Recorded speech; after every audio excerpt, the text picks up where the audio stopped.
Buen comienzo de semana para todos, tal como fue anunciado en nuestra entrevista hoy en Telebuendía es con Juan Castillo, director nacional de Trabajo y además vicepresidente del Frente Amplio todavía. Castillo, ¿cómo le va? Buenos días. Bien, buen día. No, renunciamos el sábado. Sí, renunciaron, pero bueno, hasta tanto no se designen nuevas autoridades. ¿Cuál es la situación? Porque esa es una de las preguntas. Se renuncia, pero se vota un cuarto intermedio para ver cómo se encuentra una salida. Pero se aceptaron las renuncias. Las presentamos todas también en distintos tiempos, distintas circunstancias. Yo ya había dicho el 2 de marzo que si asumía una tarea ejecutiva no iba a asumir la responsabilidad que tenía dentro del Frente Amplio.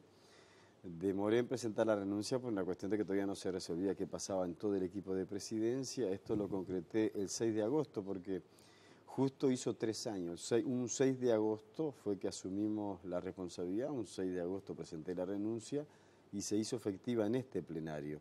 En este plenario además acercaron la renuncia también los otros dos vicepresidentes, Ivonne Pasada y Rafael Michelini, y puso el cargo a disposición Mónica Javier. Debatió el plenario nacional y aprobó. Hubo dos mociones, una de aceptar las renuncias y el cargo a disposición y otra de rechazarlas, pero se aceptó por mayoría, por amplia mayoría además, ¿no? Creo que 86 a 56. Bueno, ahora se está en una etapa de cuarto intermedio. El sábado que viene se levanta a los efectos de ver, bueno, cuál va a ser la etapa de transición que va a estar en el medio de una nueva dirección y quién va a ser el organismo que va a conducir. ¿Y entonces hoy quiénes son las autoridades del Frente Amplio? Yo creo que hoy es la propia mesa política. El plenario nacional es la instancia máxima entre Congreso y Congreso. Por lo tanto, la dirección política sigue siendo, nunca deja de serlo, el plenario nacional. Esto que seccionó el sábado. Entre plenario y plenario, la mesa política es el organismo representativo más importante porque se integra con igual número de representantes de bases de Montevideo y del interior y desde los distintos sectores. Y luego, diariamente, conduce el secretariado ejecutivo del Frente Amplio. Entonces, yo creo que este va a seguir siendo el mecanismo hasta que, bueno, veamos qué es lo que pasa en el plenario nacional. O sea que no hay ninguna posibilidad de rever la situación de aceptar la renuncia de Mónica Javier. Ayer Rafael Michelini decía que, bueno, que esperaba que los sectores que habían forzado de alguna manera esta situación reflexionaran de aquí al próximo sábado y se pudiera alcanzar un entendimiento. Será una aspiración legítima, pero una aspiración de Rafael Michelini, como pueden haber otras intenciones, otras aspiraciones o otras presunciones que se hagan. Me parece que yo estuve en el plenario nacional a primera hora, después presentamos la renuncia y nos retiramos, y después seguía a través de los medios de comunicación a partir de las redes sociales. Los que utilizan eso como mecanismos para discutir políticamente creo que caen en el mismo error de lo que critican, porque decir con 2 frases o con 3 frases lo que se debería estar debatiendo, dando la cara, le hace mucho daño al Frente Amplio. Yo creo que le hace mucho daño a cualquier estructura social, pero particularmente porque uno veía cruces más bien de reproches o calificativos hacia el resto de los compañeros que me parece que todo debía bajar un poquitito la pelota del piso, ¿no? Ya que se mencionan las redes sociales, vamos a compartir, vamos a poner en imágenes, elegimos 2 de varios que había para poder poner en pantalla. Allí está, por ejemplo, la senadora Constanza Moreira diciendo que es increíble que una mayoría simple no entienda que acaban de partir el Frente Amplio en 2.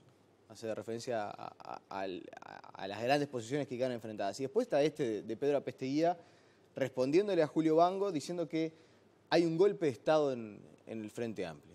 Que lo que hay es un golpe de Estado y que no hay que acatarlo. ¿Qué reflexión le merece que aparezca en las redes sociales a Pedro Apesteguía diciendo que los golpes de Estado no se acatan, se sufren? Tiene poca memoria Pedro Apesteguía para hablar de golpe de Estado a lo que sucedió dentro del Frente Amplio con lo que pasó con un golpe de Estado en Uruguay, ¿no? No se puede comparar, pero ni por asomo. A mí me parece que será que fruto de la ira del momento, el malestar que le pudo haber generado, que a una compañera de su partido le haya ocurrido esto, pero si no, creo que hoy no estaría diciendo lo mismo, ¿no? Si efectivamente todos los dueños de la unidad que se ponen con esto calificativo con el resto de los compañeros, es muy difícil que después vayan a hacer un planteo efectivamente unitario que los demás le crean. A mí me parece que, a ver, Si todos somos tan responsables, todos, el que votó una cosa y el que votó otra es responsable de la suerte del Frente Amplio. ¿O de dónde salieron? ¿De un repollo? ¿En dónde están? ¿Con la responsabilidad quién se la dio? ¿El Club del Fútbol del Barrio? ¿El Club de Bocha? Se la dio el Frente Amplio. Todos los sectores, a los que califican y descalifican. Por lo tanto, lo mejor es bajar la pelota al piso, trabajar por la unidad. El Frente Amplio siempre ha salido de esta situación, una fuerza política que tiene 30 grupos, partidos y movimientos distintos que se profesan las más diversas ideologías. No hay que tenerle miedo al debate y a la discusión. Terminamos una etapa en la cual estábamos electos los de la dirección. Dejamos el cargo a disposición o renunciamos. El Frente Amplio se tiene que dar las formas para ver cómo convoca una nueva forma de elección, sea un congreso, una elección abierta, y mientras tanto es el propio Frente Amplio que se va conduciendo. Bueno, ya se pasó, si no se encontró en 6 meses los consensos necesarios para ver cómo era la figura que llegaba hasta esa nueva forma de elección, parece que hay cosas mucho más importantes del país. No creo que este sea el problema de los uruguayos, ver qué pasa en la dirección del frente. Es un problema de los frente amplistas, arreglémoslo. Claro, pero no se borra de un plumazo, por ejemplo, todo aquello que se había querido instrumentar con elegir las autoridades por primera vez con elecciones abiertas, que participaran, aquellos que quisieran participar de la elección de las autoridades del Frente Amplio. ¿No es difícil explicar que una mayoría circunstancial dentro del plenario termine un gobierno que fue electo en realidad puertas afuera de la fuerza política? No fue electo, porque acá no hay ningún gobierno que fue electo todavía. En realidad... No estoy hablando de la presidencia de Xavier. Sí, pero ella fue electa por voto secreto de todos los frente amplistas por 30 meses. Una elección que ocurrió hace 36 meses. De la misma forma que la mesa política, que el plenario nacional, que todos los demás organismos. Estatutariamente se terminaba el mandato en diciembre o en enero. Se prorrogó para no cortar antes de las elecciones departamentales y municipales hasta después de mayo, cosa que ocurrió ahora. No se encontró consenso en julio, acuerdos. Hubo que llegar a esta instancia y bueno, se sigue sin encontrar acuerdos. Bueno, hay veces que gestos como el que tuvo Mónica Javier, que es un gesto importante, un gesto político importante, bueno, a ver, yo no voy a hacer el escollo para encontrar el consenso, doy un paso al costado, queda la dirección en manos del Frente Amplio y que se resuelva. Pero bueno, insisto que una cosa es la actitud política de Mónica Javier y otra de los después compañeros que salen a decir cualquier cosa, cualquier disparate. Porque mira, ahora yo leía titulares, en 2 semanas distintas hubo 2 plenarios nacionales que se resolvieron con mociones mayoritarias, ¿no? Esta tuvo más votos que el plenario anterior. Y la politóloga Constanza Moreira, la compañera Constanza Moreira, no dijo nada, que una minoría mucho más exigua, de 70 a 60 votos, levantó y pasó un cuarto intermedio para agosto, y no dijo que poco democrático el Frente Amplio, que por 10 votos de diferencia le pasó por arriba al otro. Y ahora una mayoría tan importante toma esta decisión y es menos democrático porque se toma de esa forma. Entonces, creo que también lo hace hablando con el corazón, con el sentimiento y no con una concepción política que ella sabe de estas cosas. Pero entonces, para usted, si hay una especie de golpe de Estado, es que siga Xavier cuando fue electa por 30 meses y van 36. No, golpe de Estado ni lo dije yo ni lo dijiste No, tú. pero digo, usted habla de un Pedro mandato que ya Aposteguía. debería haber terminado y que continúa. A ver, tú me diste para leer ahí que el compañero Pedro Aposteguía Sí. califica de un golpe de Estado que la decisión del Frente Amplio fuera aceptar una renuncia. ¿Eso es un golpe de Estado? En realidad creo que se fue de boca el compañero. Bien, vamos a salir de este asunto, podríamos seguir, pero hay otros temas por los que queremos consultarle, entre otras cosas, por ejemplo, el viernes se dieron a conocer las pautas de negociación para los trabajadores públicos. ¿Cómo se va a seguir con esta negociación? Y ya de paso, ¿es una buena señal, por ejemplo, que los sindicatos docentes hayan postergado algunas medidas de lucha que habían anunciado para esta semana a la espera de estas negociaciones? A ver, la primera parte, nosotros elaboramos junto el equipo del Ministerio de Trabajo y el equipo del Ministerio de Economía. Elaboramos un informe que contenía propuestas para que analizara el Consejo de Ministros la semana pasada. El Consejo de Ministros, con unas pequeñas variantes, aprobó y nosotros lo trasladamos el viernes. El viernes las primeras reacciones que tiene el Consejo de Públicos del PCNT fueron favorables. Yo había dado alguna señal de que la respuesta nuestra iba a ir en el mismo sentido de lo que reclamaba el PCNT. Bueno, objetivamente esto los contempló y esto en principio ha dejado en suspenso al menos las medidas de quienes ya habían avisado medidas por las dudas si la respuesta no iba a ser lo que finalmente fue. Entonces, a ver, creo que es buena señal que se dé como respuesta a una buena señal del gobierno, es que al menos dejo en suspenso las medidas y analizo, porque salvo que se encuentre otra cosa o otro argumento, las medidas y las demandas que se nos plantearon fueron devueltas el viernes pasado. ¿Y cómo sigue la negociación? Hoy mismo, esta tarde, tenemos una reunión. A mí me dijeron del PCNT que el dirigente precisamente de la enseñanza, José Oliveras, va a estar reuniéndose conmigo esta tarde a los efectos de ver el cronograma de convocatoria a los consejos de ramas, porque ahora se reúnen los consejos de ramas. Esto es más o menos un símil con lo que sucede en la actividad privada, ¿no?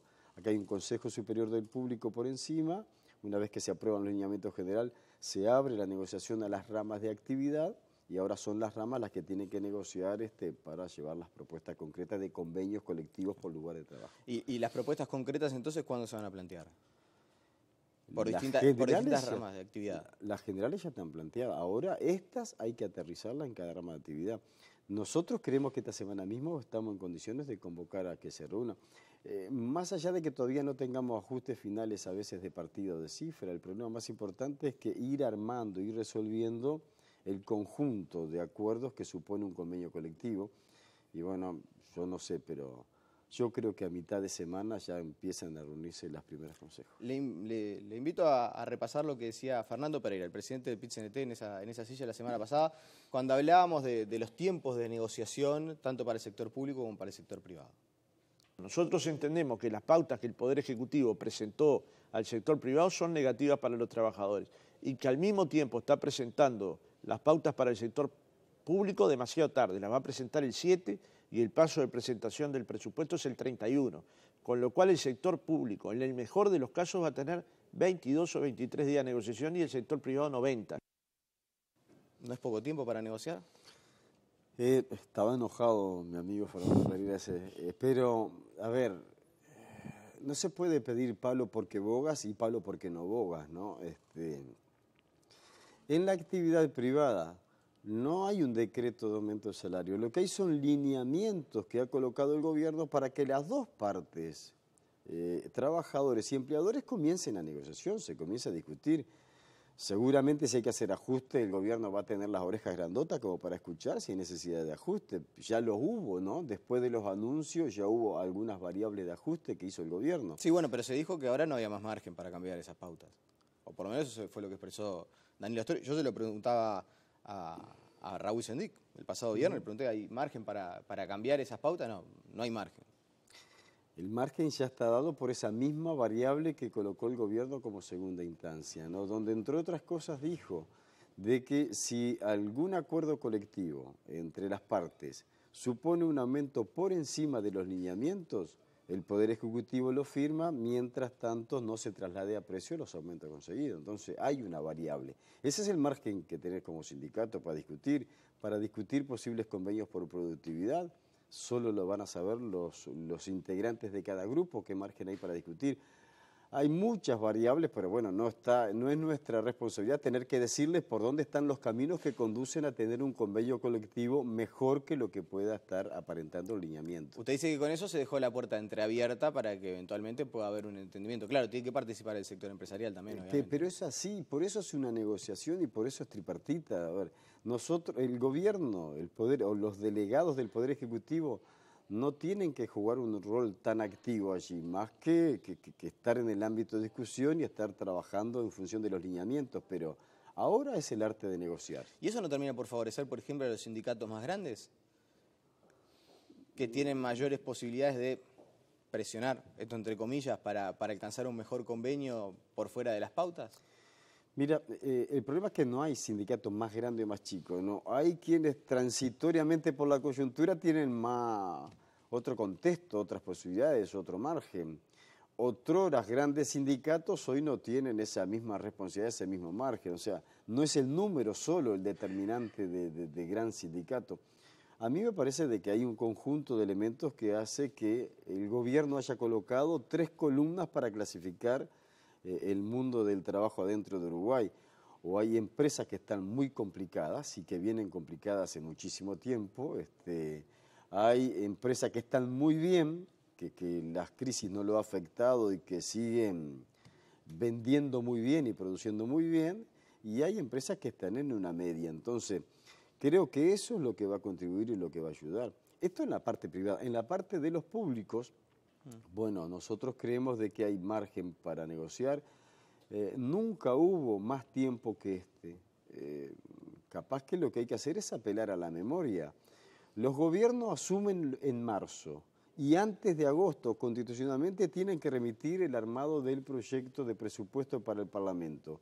Los tiempos siempre fueron lo mismo en cualquier escenario. Yo negocié con los mismos tiempos en gobiernos del Frente Amplio, en gobiernos del Partido Nacional y en gobiernos del Partido Colorado. Entonces, creo que lo que hace falta ahora es la disponibilidad a ponerse a trabajar y a armar un convenio colectivo en el marco de estos lineamientos que están otorgados. Está faltando memoria entonces en aquellos que se ponen un poco nerviosos por los tiempos y por decir que el gobierno de alguna manera estaba jugando un poco a la mosqueta con esto de no mostrar los números. La memoria es bueno para todos, ¿no? Porque yo estoy sintiendo voces también. He escuchado y leído declaraciones de integrantes de los viejos partidos tradicionales, prácticamente como si estuvieran frente a un espejo mirándose, asustados, o que si lo agarró un fantasma, ¡oh, qué horrible lo que hace! Este gobierno lo que está convocando es negociación colectiva, lo que respeta son las libertades sindicales, no lo que hicieron los gobiernos de esos mismos partidos o esos mismos dirigentes antes. Entonces, me parece que ellos no tienen autoridad moral. En el caso del movimiento sindical, lo que hay que hacer es poderse trabajar, poderse discutir en función de más o menos los mismos criterios, los mismos lineamientos que tuvimos en gobiernos anteriores. Específicamente lo que tiene que ver con la enseñanza, usted decía que se va a reunir seguramente con el representante, con José Olivera, en la tarde de hoy. Pero hay, parece ser, junto con la salud, dos de los lugares donde la negociación parece presentarse como más compleja. ¿Las pautas del Poder Ejecutivo van en línea, por ejemplo, con lo planteado por el Codicen, esto de llegar a 25.000 pesos de salario mínimo para el final del periodo? No lo sé. No lo sé porque, primero, yo no conozco cada una de las internas, yo que sé qué pasa dentro de la enseñanza y la educación, no sé, lo sabrán los integrantes de los distintos órganos y obviamente los propios dirigentes sindicales. Pero además a nosotros todavía nos faltan algunos ajustes concretos de cuánto va a ser la masa salarial que está disponible para que cada rama de actividad efectivamente arme el escenario del convenio por el salario. Las demás cosas se puede comenzar a discutir, pero cuánto es el margen que tiene para discutir los aumentos salarios solo lo saben cada uno de esos grupos. Bien, ya sobre el final, no quiero dejar de consultarle, habida cuenta de su experiencia a nivel sindical. ¿Cuál es su visión acerca de lo que sucedió en el CIRPA? Una situación que es compleja me imagino, para los trabajadores, ¿no? Para quienes integran el sindicato de funcionarios del INAU y del CIRPA. ¿Cómo lo ve usted de afuera? A ver, dijiste bien en esta última parte, ¿cómo lo veo de afuera? Puedo dar una opinión como cualquier Por eso hijo de vecino. hacía mención a su experiencia a nivel sindical. Pero no tiene que ver la experiencia sindical porque yo podría tener 150 años de experiencia y mañana ocurre un conflicto, un problema y hay que respetar lo que va a hacer el dirigente en ese lugar, el sindicato en ese lugar. Toda la carga de experiencia puede irse al tacho en un segundo, ¿no? Cada cual actúa de distintas maneras. Y porque esto también lo hacen las personas. Y acá hay una segunda parte antes de entrar directamente a la respuesta. A ver, yo no sé cómo va a actuar cada persona, yo no sé cómo actuaría yo, ni sé cómo actuaría cada uno de los que salen livianamente después a criticar, a formar opinión o a defender tácitamente, ¿no?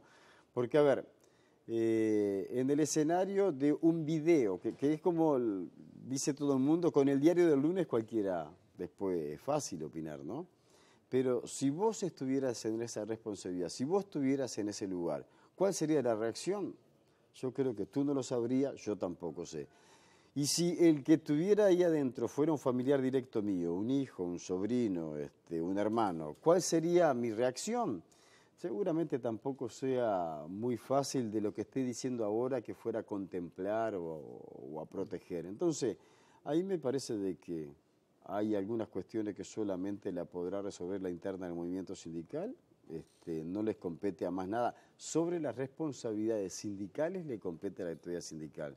Sobre otro tipo de responsabilidades jurídicas, penales o administrativas, bueno, será la justicia o será el propio CIRPA el que tendrá que tomar la decisión. ¿Y a usted como ciudadano qué reflexión le mereció cuando conoció la sindicatura? Lo que me da pena son la situación de una sociedad que lleva esas condiciones a toda nuestra sociedad, ¿no? A que muchachos, a que jóvenes, que adolescentes tengan que estar pagando con su libertad, viviendo en esas condiciones. Eso es lo que... La preocupación, la reacción más grande que uno tendría que tener es que, bueno, si tendremos que trabajar todavía para cambiar nuestro país, para cambiar la sociedad. La última, y ahora sí en 30 segundos, pues ha sido el tema del fin de semana también, ¿le genera algo la llegada de Amodio Pérez a nuestro país? Todo lo que se está hablando, ¿cómo la ve? Mira, siempre vende más lo que dice cualquiera que venga de afuera que lo que están militando y peleando acá adentro, ¿no? Esto ha sido toda la vida.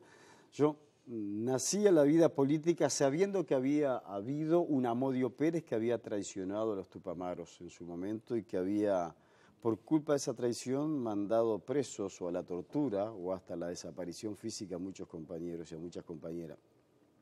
Crecí, me desarrollé en ese ambiente. Hoy ese Amodio Pérez tiene rostro, tiene cara, viene y sigue diciendo cosas que salpican para todos lados. A mí me afecta una reacción negativa, personajes de este tipo que hablan porque hablar es gratis. ¿Le provoca que enojo, ira? Sí, reacciones negativas. Juan Castillo, le agradecemos su presencia esta mañana aquí en Telebuen Día. Favor, La pausa y seguimos con mucha más información.